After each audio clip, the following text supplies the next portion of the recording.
독실한 크리스찬인 한 농부가 있었습니다. 그 농부가 지방의 유명 인사들과 함께 식사를 초대받았습니다. 그래서 식사 자리에 갔는데 나오는 음식 앞에 이 농부는 의례적으로 하나님 앞에 감사 기도를 드렸습니다.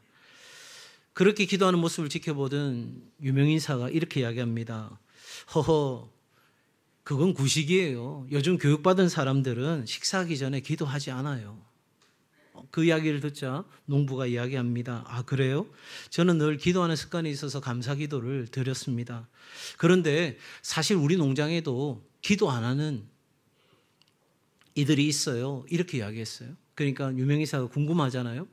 그렇게 훌륭하고 교육받은 사람이 누구죠? 이렇게 이야기했더니 돼지가 기도하지 않습니다. 농부가 우리 집 기르는 돼지가 기도하지 않습니다. 이렇게 이야기했다는 거예요. 그러니 여러분, 사랑하지 않는 것, 감사하지 않는 것은 마치 짐승과 같다는 거죠. 그런 의미에서 우리 한 번 더 인사하겠습니다. 더 사랑하고 더 감사하겠습니다.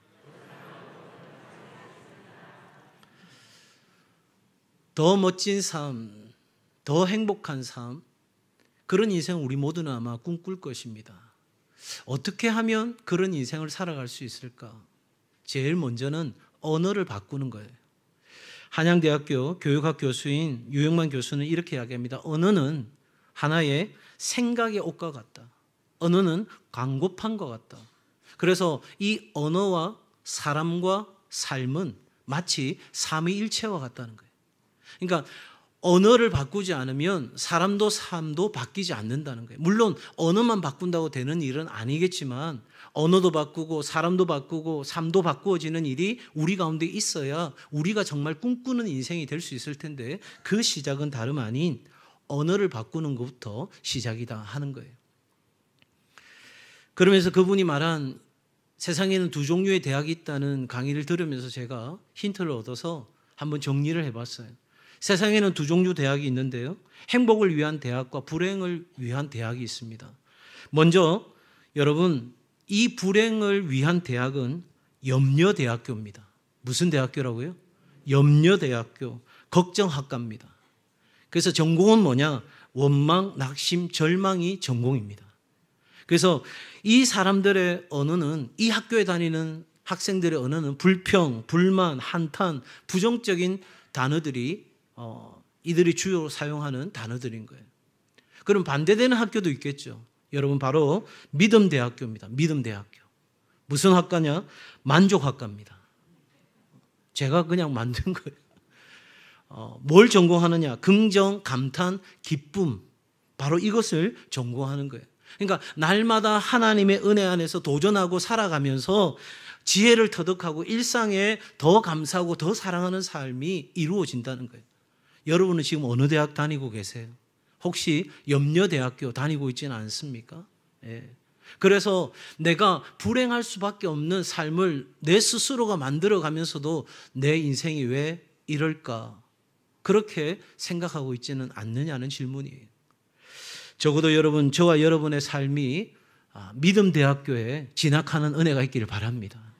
그래서 정말 믿음 안에서 만족하게 되고 긍정과 감탄과 기쁨이 넘치는 그런 삶이 우리의 언어가 되고 우리의 삶이 되기를 다시 한번 주의 이름으로 축복합니다. 그런데 영적으로 보면 이 문제는 그냥 단순하게 우리 앞에 놓인 상황에 대한 어떤 우리가 일상적으로 겪는 것에 대한 표현이다, 이렇게만 말할 수가 없어요. 왜냐하면 이 감사와 원망은 하나님을 대하는 자녀들의 태도이기 때문인 거예요. 그러니까 내가 감사하느냐 원망하느냐, 이것은 그냥 하나의 내 일상 앞에 놓여 있는, 내 생활 속에 놓여 있는 어떤 상황에 대해서, 어떤 일에 대해서 내가 감정적으로 느끼는 것을 표현했을 뿐이야. 그런 차원이 아니고 믿음을 가진 우리에게 있어서는, 그리스도인들에게 있어서는 이 감사와 원망은 하나님에 대한 우리의 태도를 말해준다는 거예요.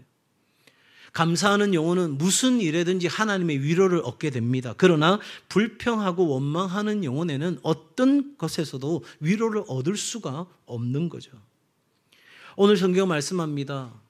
이 감사는 우리가 해도 되고 안 해도 되는 선택의 문제가 아니라 하나님을 믿는 그리스도인이라면 반드시 따라가야 될 명령이라고 우리에게 선포합니다. 여러분은 올 한 해 어떤 언어와 삶을 선택하고 살아오셨습니까? 내 입에서 믿음의 말, 그래서 하나님 은혜 안에서 만족하고 긍정하고 감탄하고 기뻐하는 그런 감사의 언어가, 사랑의 언어가 풍성했던 지난 9개월의 시간이었습니까? 아니면 여전히 염려하고 걱정하고 원망하고 불평하고 낙심하고 절망하는 그런 단어들이 내 삶을 지배하고 있었습니까? 오늘 이 아침에 한 번쯤은 돌아보는 시간이 되었으면 좋겠습니다. 자, 그러면 여기까지는 우리 모두가 다 이해할 수 있어요. 아, 감사하는 삶이 더 행복한 삶이죠. 맞아요. 그런데 감사할 게 있어야 감사하죠. 제 삶의 상황들을 보세요. 이 닥쳐져 있는 고통과 시련, 어려움들. 여러분, 제가 일고시시라고 했던 말 기억하시죠? 매일의 고통, 매일의 시련, 매일의 시험이 나에게 닥쳐오는데 어떻게 내가 감사할 수 있느냐는 거예요. 여러분, 우리 앞에 당면에 있는, 우리가 닥치고 있는 이 일들은 감사할 수 없다, 어렵다, 이 말이 10분 이해가 되고 동의가 될 수 있어요. 그런데 감사할 수 없는 오히려 고통스러운 그 상황임에도 불구하고 하나님의 선하심과 사랑하심과 돌보심에 대하여 믿고 확신한다면, 제가 지난 3개월 동안 말씀드렸던 그 하나님이 여호와 이레의 하나님, 여호와 샬롬의 하나님, 여호와 라파의 치료의 하나님, 여호와 삼마의 나와 함께 하시는 하나님, 그리고 좋으신 아버지, 선한 목자, 바로 그 하나님이 나를 돌보신다는 그 믿음과 확신이 있다면 내 앞에 놓여있는 어떤 일들로 인하여서 내가 감사할 수는 없을지 몰라도 하나님으로 인하여서는 뭐 할 수 있다? 감사할 수 있다. 왜냐하면 하나님은 우리가 겪고 있는 아무리 고통스러운 상황이라도 반드시 선을 이루시는 하나님이시기 때문입니다. 우리 삶에 찾아온 고통의 원인들을 돌아보면 다른 사람들의 악의와 사악함으로 인해서 어려움을 겪을 수 있어요. 그러나 믿음은, 하나님의 사람은 그 현상을 보는 것이 아니라 바로 그 배후에 있는 하나님의 손길만 주목하는 거예요. 뭐만 주목한다고요? 예, 하나님의 역사, 하나님의 손길, 하나님의 약속, 나를 틀림없이 지키시고 돌보시는 그 하나님께만 집중하는 거예요. 여러분, 그 현상을 넘어 있는 것이 비전인 거예요. 그것이 우리가 가져야 될 믿음인 거예요. 그것이 우리가 가져야 될 소망인 거죠. 여러분, 모든 것이 하나님의 통제 아래 있다는 것을 믿어 의심치 않기를 바랍니다. 하나님이 허락하시지 않는 한 어떤 것도 우리를 건드릴 수 없어요. 여러분, 하나님이 굽게 하신 것을, 하나님이 허락하셔서 내 인생의 굽은 길을 돌아가는 그 길을 누가 곧게 할 수 있느냐? 우리는 그것 때문에 너무 힘들어요. 왜 내 인생길이 이렇게 굽은 길을 걸어가야 되는지, 나에게 왜 이런 고통과 시련과 시험이 찾아오는지. 하나님 해도 너무한 거 아닙니까? 한 곱이 넘겼으면 그래도 괜찮은 삶을 허락하셔야지 이렇게 겹겹이 고난이 쌓이도록 나를 몰아가십니까? 그런데 여러분, 여기에 확실한 답이 있어요. 하나님이 굽게 하신 것을 아무도 펼 수 있는 자가 없지만 하나님이 움직이시면 바로 그 순간 그 길은 곧게 펴는 길인 줄로 믿습니다. 그런데 중요한 교훈이 있어요. 그 굽은 길도 잘라서 보면 직선 코스인 거예요. 그러니 하나님께서 우리를 향한 그 놀라운 일들은 언제나 완전하시다는 거죠. 우리가 당하는 모든 일이 하나님의 뜻이라고 말하기는 어려울 겁니다. 그러나 그 결과가 실제로 나에게 미칠 것을 생각한다면, 하나님의 뜻이 나를 통해서 이루어지는 그 순간에는 나는 몰라요. 그 순간에는 이해되지 않아요. 그 순간에는 그런 상황들이 받아들일 수 있을 만한 마음이 여유가 없어요. 그럼에도 불구하고 하나님은 선하시다. 하나님은 나의 신실하신 아버지시다. 하나님은 나를 반드시 잘 되게 하신다. 그 믿음으로 답도 없는 그 어둠의 골짜기를 향해 걸어 들어가는 그 순간 우리는 그 마지막 하나님이 목적한 곳에 다다랐을 때 깨닫게 되는 거죠. 아하, 하나님의 뜻이 이루어졌구나. 요셉의 이야기가 그 이야기를 잘 보여주는 거죠. 저는 우리 오늘 함께하는 자녀들이 이 요셉을 꼭 기억했으면 좋겠습니다. 잔인한 형들이 요셉을 이스마엘 사람들에게 팔아넘긴 것은 참으로 극악한, 정말 악하고도 악한 일이었습니다. 어떻게 형제를 그렇게 처음에는 죽이려고 하다가 죽이는 것보다는 팔아넘기는 것이 우리에게 더 이익이 되지 않겠나. 그래서 철저하게 자기들이 이익이 되는 방향으로 동생을 팔아넘겼습니다. 이건 하나님의 뜻과는 전혀 상반된 일과 같습니다. 하나님은 선하시는데 어떻게 인간들이 이렇게 악하게 행할 수 있는지. 여러분, 노예로 팔려가면서 요셉이 감사할 수 있었을까요? 보디발의 집에서 그는 충성했습니다. 그럼에도 불구하고 오해를 받고 감옥에 갇히는 일 감사할 수 있었을까요? 감옥에서 사람들을 도와줬습니다. 그런데 그 사람들이 기억하겠다고 했던 약속을 잊어버리고 2년 동안 아무도 돌아보지 않았습니다. 철저한 배신감이 그의 마음에 들지 않았을까요? 여러분, 어떻게 그의 인생 가운데 감사할 수 있겠어요? 여러분, 그가 처음부터 결말을 알았다면, 이 과정이 어떠하든지 간에 마지막 결말이 어떻게 되는지를 알았다면, 여러분, 요셉의 마음에는 감사하는 마음으로 가득했겠죠. 근데 요셉이 놀라운 것은 성경은 그때마다 기록했다는 거예요. 하나님과 함께 하더라. 그러니까 그 닥쳐있는 상황을 본 게 아니라 하나님의 손길을 바라본 거예요. 나는 이해가 되지 않아요. 형들이 왜 이렇게 하는지, 보디발 장군이 나한테 왜 이렇게 하는지 이해되지 않아요. 그러나 그런 상황 가운데서도 계속적으로 하나님의 손길만 바라보던 요셉이었어요. 그리고 그는 마침내 고백합니다. 말년에 요셉은 형제들에게 말하게 됩니다. 뭐라고요? 당신들은 나를 해하려 하였으나 하나님은 그것을 선으로 바꾸사 오늘과 같이 많은 백성의 생명을 구원하게 하시려 하셨나니. 우리의 눈으로 보면 나를 애굽으로 보낸 것은 누구예요? 형들이에요. 형들이 팔아넘긴 거예요. 그런데 그 상황을 믿음으로 해석하니까 어떤 일이 벌어졌습니까? 형들이 보낸 게 아니라 어떤 악한 것들이 나를 그렇게 공격한 것이 아니라, 나를 못 살게 구는 그 사람들이 나를 그렇게 하도록 내버려 둔 것이 아니라 누가 하셨다? 하나님이 하셨다. 여러분, 하나님께서 우리 인생에 찾아오는 그 고통과 시련과 시험과 모든 것을 합력해서 반드시 선을 이루신다는 걸 믿는다면 우리는 많은 슬픔과 고통 대신 감사와 기쁨을 노래할 수 있게 될 줄 믿습니다. 그런 면에서 여러분, 지금 인생에 당면한 어려움들을 견딜 수 있게 해달라고, 이 어려움 빨리 해결되게 해달라고 기도하는 것보다 먼저 앞서야 될 것은 하나님 앞에 감사하는 것입니다. 나의 이 시련과 어려움을 통해서 하나님이 이루실 그 하나님의 뜻을 감사합니다. 우리에게 이 감사가 이토록 중요하면서도 많은 사람들이 감사하지 않습니다. 감사하지 않으면 어떻게 되느냐? 감사하지 않는 상태로 가만히 있는 것이 아니라 원망하게 됩니다. 감사가 아닌 원망은 자신의 상황이나 어떤 사람들에 대한 것이 아니라 실상은 그 원망은 누구에게 하는 거라면 하나님께 하는 거예요. 하나님을 향한 원망이고 불평이에요.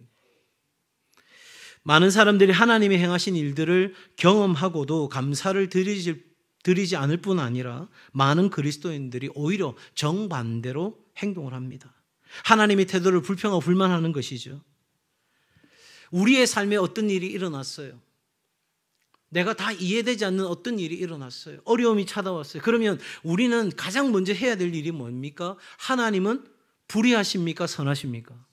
네, 하나님은 결코 불의할 수 없느니라. 하나님은 절대 선이에요. 하나님은 무조건 선이에요. 언제나 선이에요.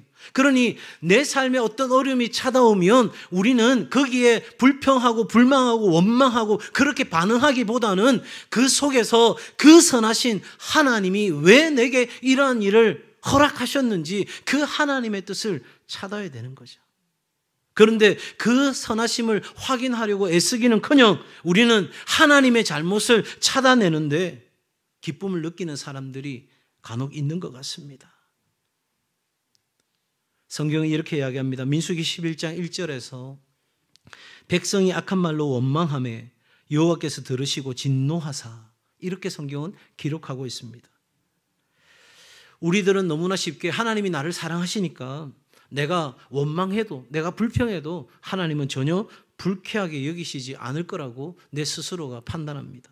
심지어 내가 하고 있는 이런 원망은, 내가 하고 있는 이런 불평은, 내가 하고 있는 입에서 나오는 이러한 부정적인 말들은 오히려 영적인 경건한 문제이기 때문에 내가 문제를 지적하고 평가하면서 이런저런 비난과 원망의 말을 하는 스스로를 다른 평범한 그리스도인들보다 훨씬 더 깊은 통찰력을 가진 사람인 것처럼, 그래서 나는 더 비판적일 수밖에 없다라고 스스로 자부하는 사람들까지 생겼습니다. 그런데 여러분, 원망은 그것이 세상적인 것이든 영적인 것이든 본질상 동일한 건데 항상 상대방의 꼬투리를 찾아내고자 하는 심리가 그 속에 내재되어 있는 거예요. 그러니까 가정에서도 우리 자녀들이 부모님들에게 원망하고 불평한다는 것은 그냥 엄마 이거 나 싫어 그거 이야기하는 게 아니라 엄마가 뭘 잘못했는지 지적하고 싶은 마음이 내 안에 있다는 거예요. 웹스터 사전은 원망이라는 단어에 대해서 이렇게 말합니다. 상대방을 비난하거나 정죄하는 의미를 갖고 있다고 정의합니다. 그러니까 그 상대방의 내면에 있는 잘못을 찾아낸다는 의미가 그 원망이라는 것에 담겨 있다는 거죠. 그러니 여러분, 감사하지 않는 것은 원망하는 것이고 원망하는 것은 곧 누구에 대한 것이라고 말씀드렸어요? 하나님에 대한 것이라고 말씀드렸어요. 그러니까 이 사전적인 정의와 그 내용들을 통해서 연결해 보면 어떤 말이 됩니까? 우리가 하나님 앞에서 원망하고 있다는 말은 하나님이 얼마나 잘못하고 있는지를 밝히 드러내고 싶은 내 안에서의 심리가 작용하고 있다는 거예요. 마음속 은밀한 곳에 어떤 면으로든 어떤 식으로든 하나님이 지금 잘못하고 있어, 이 말을 하고 싶은 거예요. 무의식 중에 하나님을 비난하는 말이 우리 속에 있는 거예요. 하나님 앞에 원망하지 않는 정도가 아니라 그분의 선하심과 완벽한 선물에 대해 우리가 찬송하고 감사하지 않으면 우리 주님은 마음의 상처를 받으실 수밖에 없습니다. 여러분 한번 생각해 보세요. 사랑하는 이가 진심을 담아준 선물에 감사하지 않을 때 마음이 상처를 받는 것과 같습니다. 이 추석 명절에도 우리 자녀들이 또 부모님들이 귀한 것이라고 줬는데 그것을 감사하지 않는다면, 기쁨으로 받지 않는다면 그 선물을 준 부모나 자녀 입장에서는 마음이 섭섭한 마음이 들 수밖에 없는 거잖아요. 선물을 받은 친구로부터 감사 인사를 받을 때 얼마나 마음이 기쁘고 즐겁습니까? 이건 주님께도 마찬가지입니다. 바울이 말합니다. 범사에 항상 감사하라. 이 표현은 포괄적인 표현입니다. 어떤 특정한 사실에 대해서 감사해야 된다, 이것을 말하는 것이 아니라 우리 인생에 감사의 이유가 되지 않는 것은 없다는 거예요. 그래서 사도 바울은 뭐라고 말하냐면 하나님께서 지으신 모든 것이 선함에 감사함으로 받으면 버릴 것이 없다. 그 고통도 그 시련도 그 시험도 감사함으로 받으면 버릴 것이 없다는 거예요. 그 고통 가운데서도 기뻐할 수 있는 은혜를 주시니 감사, 그 시련 가운데서도 한 걸음 더 전진해 갈 수 있는 용기를 주시니 감사, 내가 아무것도 할 수 없다고 생각되는 그 시험 앞에서도 내 인생을 새로운 차원으로 옮겨주시는 그 하나님으로 인하여 감사, 오늘 이 아침에도 내가 이 자리에 나와 하나님 앞에 예배할 수 있는 건강 주심도 감사, 내가 숟가락 들 수 있음도 감사. 여러분, 우리 마음에 그러한 감사로 받으면 버릴 것이 없다는 거예요. 왜? 모든 것을 합력해서 하나님은 반드시 나를 잘 되게 하시니까. 그 고통과 시련과 시험마저도 내게는 필요한 것이다. 실제로 하나님의 이러한 놀라운 역사는 우리에게 때때로 복이 아닌 저주처럼 느껴지고 보여집니다. 왜냐하면 그 모습만 우리는 보기 때문인 거죠. 모든 일이 하나님이 허락하신 일이라는 사실을 인정한다 해도 내가 상처받는 일까지 감사하기란 어렵다. 맞습니다. 그러기에 때때로 우리는 감사보다는 원망을 선택합니다. 그런데 한번 보실까요? 이스라엘 백성들이 광야에서 방황할 때 모세와 아론을 원망한 적이 있습니다. 모세가 자기들을 광야로 데려와서 굶주려 죽게 한다고 원망했습니다. 그런데 우리는 알고 있습니다. 모세와 아론에 대한 원망과 불평이 아니라 누구에 대한 원망과 불평입니까? 하나님에 대한 것입니다. 왜냐하면 하나님이 그것으로 그들을 인도하셨기 때문입니다. 모세가 인도한 게 아닙니다. 모세는 그들 앞에 서고 싶지 않았습니다. 그럼에도 불구하고 하나님은 지도자를 세우셨고 모세는 순종했습니다. 가라 하면 갔고 서라면 섰고 말하라면 말하고 그렇게 하나님 뜻 가운데 나아갔습니다. 그런데 사람들은 하나님 앞에 대놓고 불평하거나 원망할 수 없기에 모세와 아론을 향해서 그 원망을 쏟아내었습니다. 시편 기자는 후에 그 이야기를 기록하면서 이렇게 이야기합니다. 그뿐 아니라 하나님을 대적하여 말하기를. 모세와 아론을 대적한 것이 아니고 모세와 아론에게 원망을 쏟은 것이 아니고 모세와 아론을 불평한 것이 아니고 하나님이 세운 권위자 바로 그 하나님을 불평했다 하는 거예요. 이 백성의 원망의 소리를 들으셨을 때 하나님은 가만히 있지 않으셨어요. 진노하셨습니다. 노하셨습니다. 하나님을 믿지 않으며 하나님의 구원을 의지하지 않은 때문이었다라고 성경 기록합니다. 이처럼 모든 원망은 하나님을 믿지 않고 그의 구원을 의지하지 않는 그런 의미를 담는 것입니다. 사랑하는 여러분, 정말 만족한 삶을 살기 원하십니까? 정말 기쁨으로 충만한 삶을 살고 싶으십니까?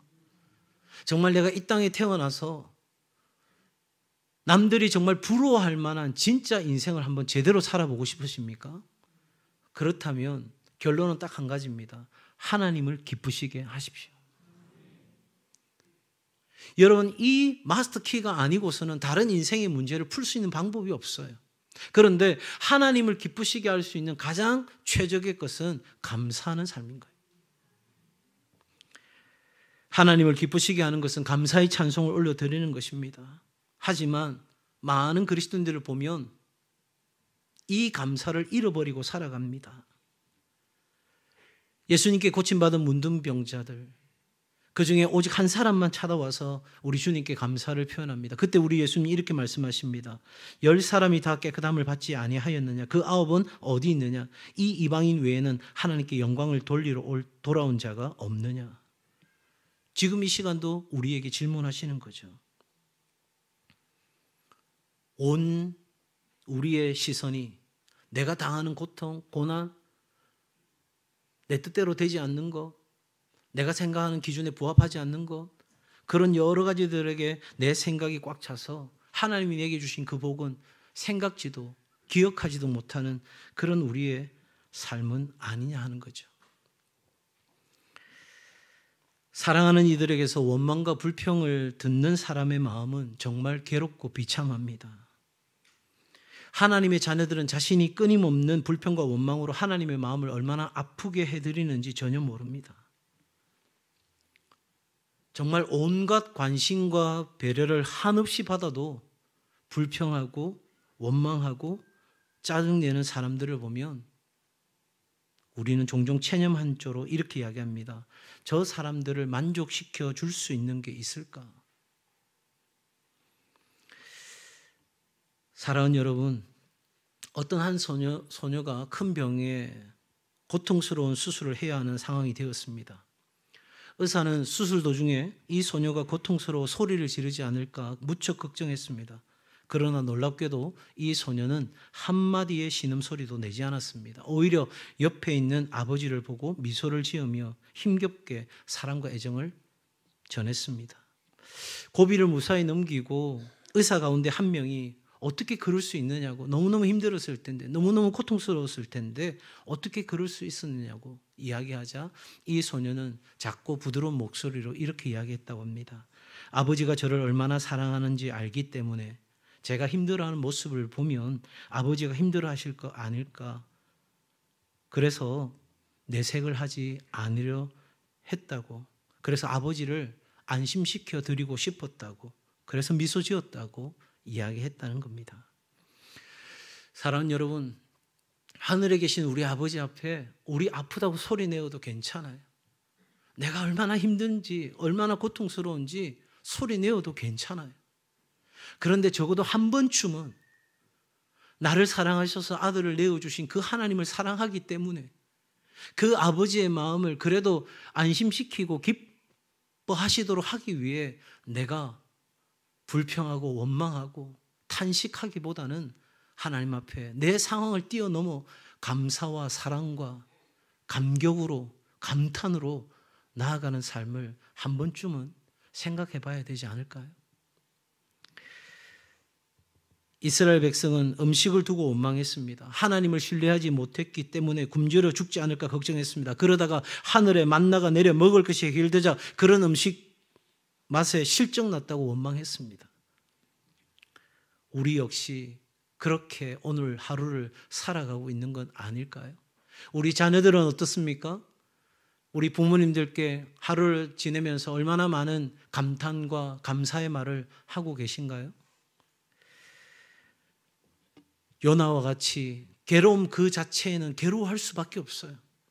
여러분, 바다에 던져지고 큰 물고기가 자기를 집어삼키는 이 상황을 룰루랄라, 기쁘다, 행복하다 이렇게 말할 사람이 누구 있어요? 그러나 아무리 끔찍하다 할지라도 그곳에 나와 함께 계시는 그 하나님, 그래서 나를 위해 여전히 일하고 계시는 선하신 하나님을 우리가 믿는다면 우리는 뭐 할 수 있다고요? 감사할 수 있다. 그리고 그 상황에서도 감사할 때 우리 하나님은 너무너무 기뻐하신다. 그렇기 때문에 여러분, 우리의 삶에 항상 감사하는 삶이 되기 위해서는 내가 받은 복을 잊어버려서는 안 되는 거예요. 내가 받은 복을 뭐 하면 안 된다고요?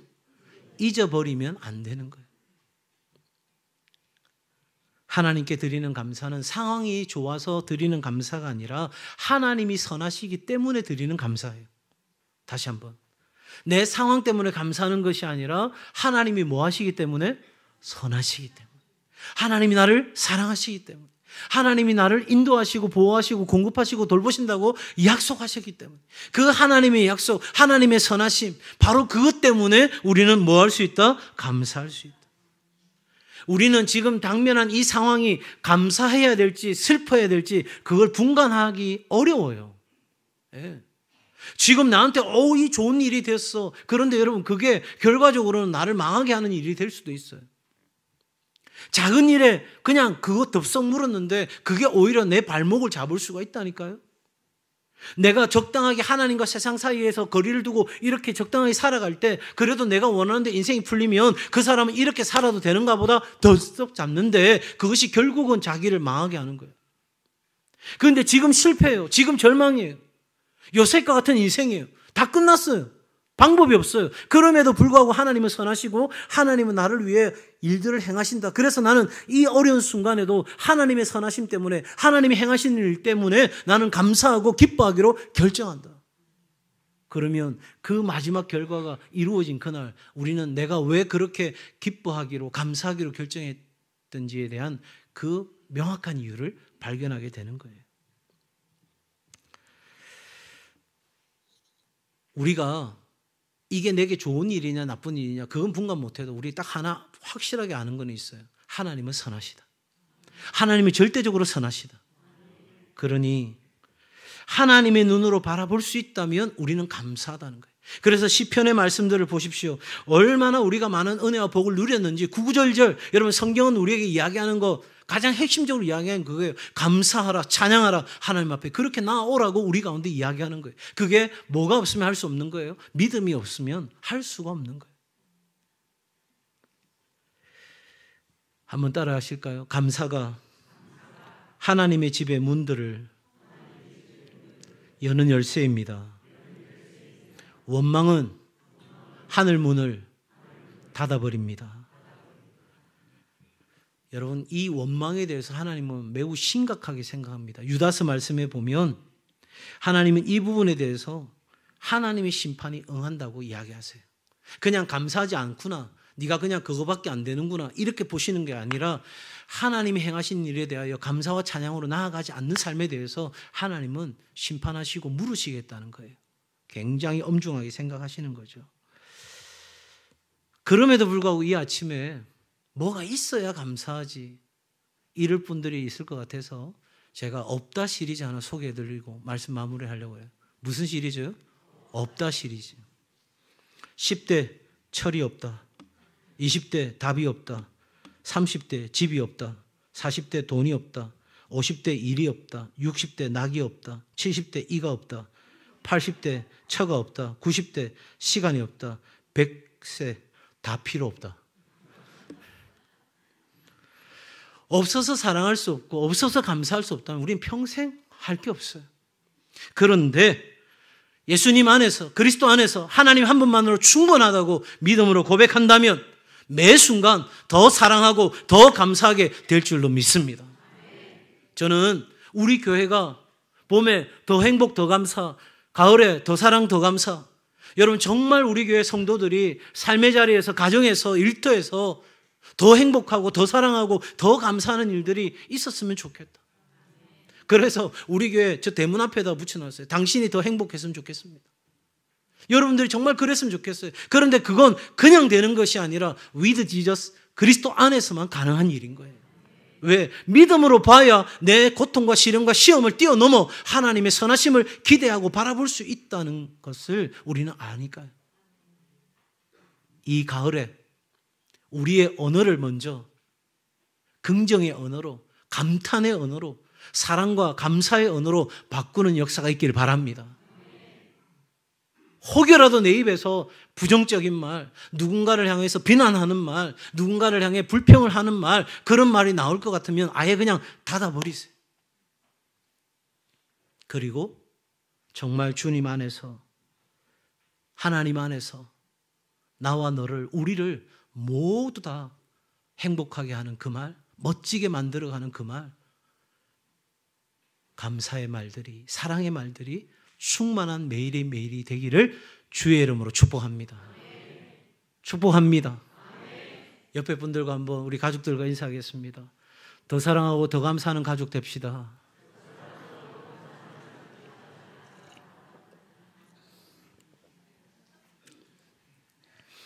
언어가 바뀌어야 삶도 바뀌고 사람도 바뀌는 거예요. 또 삶과 사람을 바꾸려고 노력할 때 우리의 언어가 바뀌어지는 거예요.